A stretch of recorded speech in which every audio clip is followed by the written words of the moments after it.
নমস্কার, আমি মালবিকা আর আপনারা দেখছেন লা এসেনশিয়ালস। বন্ধুরা, আজকে আপনাদেরকে আবার আমি সেই পুলকিতা ম্যাডামের কাছে নিয়ে এসেছি সৌন্দর্যের জন্য। উনি কি কি করে থাকেন, ঠিক আছে? তো পুলকিতা, প্রথমেই বলি মালবিকা, আমি যদিও খুব বেশি বিশ্বাস করি inner beauty is the best beauty and that reflects on year face. একদম একটা মানুষ যদি নিজের ভেতর থেকে সুন্দর হয় তবে তার বাইরেটাও খুব সুন্দর হয়। এটা একটা এথিক্যাল কথা বললাম, একদম সত্যি কথা। হ্যাঁ সত্যি কথা বললাম, কিন্তু তাও তো বাইরেটাকে সুন্দর রাখতেই হয়, একটু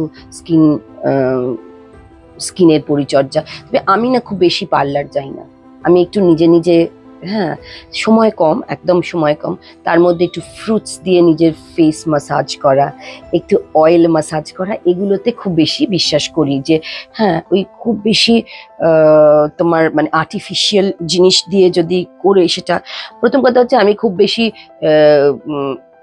অ্যাফোর্ডও করতে চাই না, পারি নাটা নয়, চাই না।